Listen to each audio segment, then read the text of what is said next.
السلام عليكم أصحابي سو دبادة مقعيق وعبد الرساق دادا ما انتو حان كهدلينا ديناصوركا حيوان حجمي وينا عبسي iyo argagaxna lahaa dinosaurka wuxuu ka mid yahay xayawaanadii dunida ka dabar go'aan wuxuuna ka koobnaa 700 oo nooc magaca dinosaurs waa labo eray Greek ah oo la isku daray dino oo ah wax weyn oo cabsi leh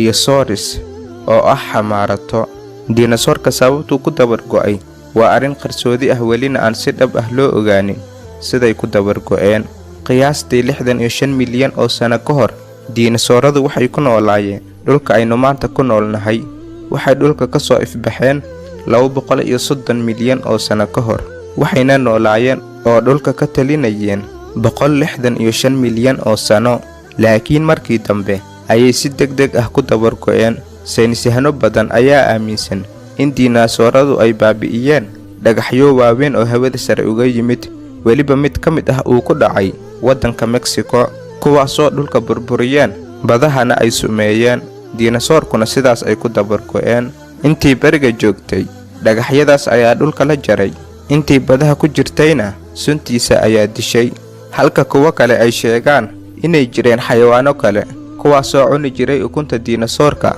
taasoo yareysay tiradii dinosaurka ilaa markii dambe ay ka dabar go'aan aragti kalena waxay sheegeen inuu ku dhacay cudur gabi ahaantoodana ay baaba'een qaar kalena waxay sheegaan inuu dabar go'ooda sabab u ahaa isbedelada cimilada laakiin taasina su'aal ayaa ka taagan oo ah siday ku badbaadeen xayawaanadii kale haddii dinosaurta ay cimilada daraadooda u dhinteen rahana wuu u dhiman lahaa ma uusan badbaadeen haddii dhagaxyadii badda ku dhaceen ay ahaayeen kuwa sumaysan oo ku dhinteen dhammaan xayawaanadii badda ku noolaa maanta lama arki lahayn yaxaasyada iyo kalluunka laakiin weli waa ay nool yihiin sababta dhabta ah ee ku dabar go'een ilaahay ayaa og maadaama bini'aadanka ka hor xayawaano kale oo dhulku dhig ku daadiyey oo fasahaadiyey ay noolaayeen ilaahayna dabar jaray qur'aanku kama hor imaanayo jiritaanka dinosaurka sababta u dabar go'eenna ilaah keliya ayuunbaa og daawade haddaad ka heshay muuqaalka like saar subscribe-na ha ka ilaabin